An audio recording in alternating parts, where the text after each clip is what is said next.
Reaching into the ether side. How often do you reach into the ether? Not as much as I used to do, to be honest. Yeah. It is one of those things where you've got to be cautious, because it's like owning your own, what do they call it?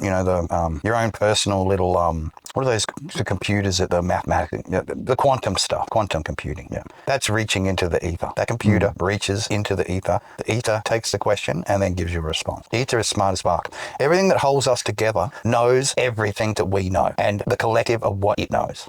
It's that smart. And you know what it is? It's AI talking to us because we're so stupid as dirt. It's intelligence talking to us. The human dirt has finally gotten to a point where it can be spoken to by the ether. So let's just make it about like energy or something as opposed to ether, so that it doesn't become concerning for people that we're saying. Let's call it the glue. Let's call it glue rather than ether, right? Let's call it if we think about what is the glue. If we think about how ether was described, then functionally, isn't it more like dark matter? Yeah, pretty much. Yeah, that's our modern term for it. I'm seriously making shit up. No. That is our modern term for it, Si, dark matter. The scientists use that rather than ether. No, it's not made up. That is true and factual. That's how it's scientists describe ether as dark matter. It is fucking 70%, just like water is 70% of this planet, or the surface of this planet is water, 70%, 75%.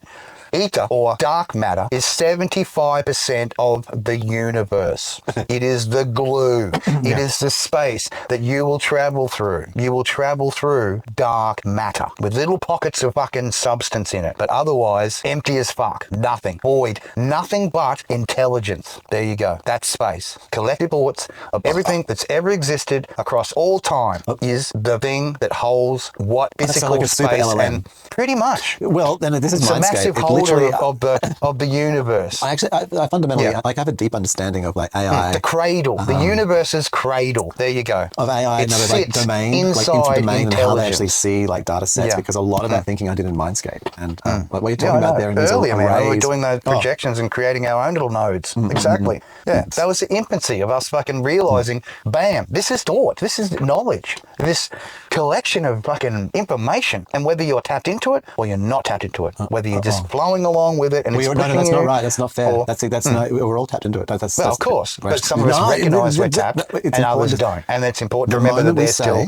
The moment you say that, the thing about and this is where it's you got to be careful, because like, the moment you say like something's not real, then you actually discount anything being real.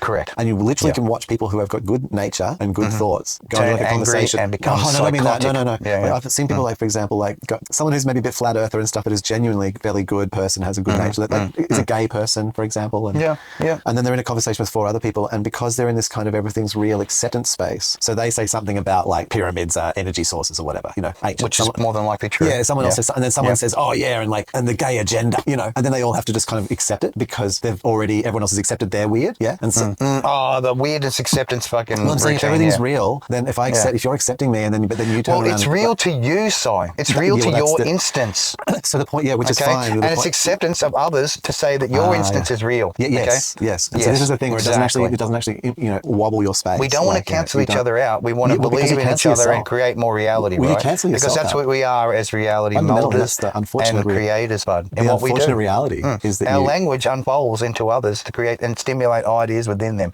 not to stifle. That's what our ultimate goal should be. Not to stifle others' ideas, but let it flourish. It's a reality engine. When you stifle others, you take away their possibilities. Yeah. So, my point of view is my point of view. I want to just alter the language there and just go, no, you actually alter your ability, not theirs. Yeah. When you discount others, you actually harm yourself, because you're saying from yourself. The ability to be is not real, and then that becomes that's your reality. Like you're saying that's not real.